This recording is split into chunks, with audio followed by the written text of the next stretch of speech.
Hi everybody and welcome in my first podcast. Today we are going to talk about Svalbard. Svalbard is a Norwegian archipelago in the Arctic Ocean. It's located at the north of the mainland Europe and it's close to the North Pole. The largest settlement is Longyearbyen. We'll see its history, population, economy, transport, climate and nature. Let's start with the history of the archipelago.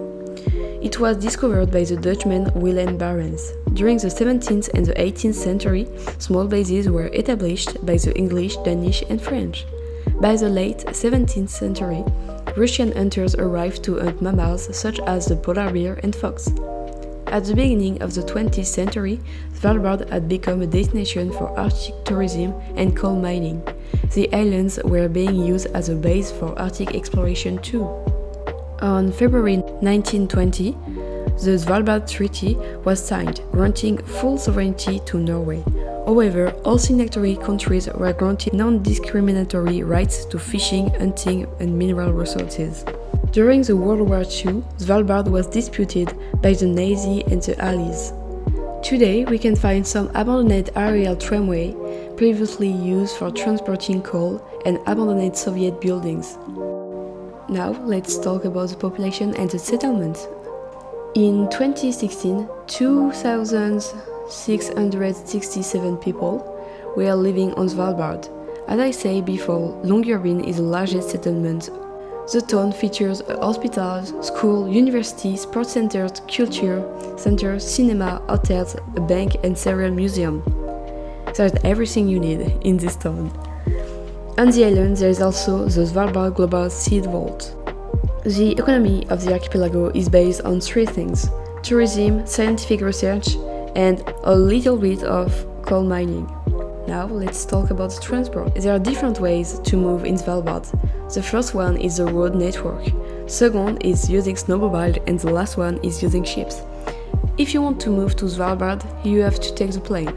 And I have good news for you, Svalbard is visa-free, so if you want to go there, it's easy. Let's talk about its climate. Due to its high altitude, the average summer temperatures are between 4 and 7 degrees, and the average winter temperatures are between -13 and -9 degrees. Winter temperatures are up to 20 degrees higher than those at similar latitudes in Russia and Canada. Thanks to the northernmost branch of the North Atlantic current system, the surrounding water of Svalbard is still navigable most of the year. The precipitation is frequent, but in small quantities. That's why the glaciers are not thick as they could be. On Svalbard, the global warming has resulted in noticeable climate changes. For example, in July 2020, 4 days in a row had temperatures over 20 degrees, which is not normal. We can also see ice albedo feedback effects. To end this part with a little bit of positivity, I can say that the polar night on Svalbard lasts 3 months during winter and the midnight suns occur for 3 months too during summer. During the polar night, we can see various meteorological phenomena, such as the northern lights and polar stratospheric clouds. And let's end this podcast with the last part, nature.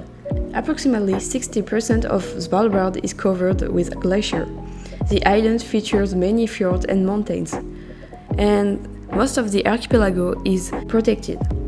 There are 3 types of landscape on Svalbard. There is of course ice, mountains, and when it's neither ice nor mountains, it's tundra. There are many species of mammals and birds. The most iconic animal is the polar bear. Surprisingly, the archipelago has a lot of vegetation. 165 species of vascular plants have been found there, which doesn't include algae, moss and lichen. If you want to learn more things about Svalbard, you can follow Cecilia Blomdat, who started to share 3 years ago her everyday life on Svalbard. Thank you for listening to this podcast.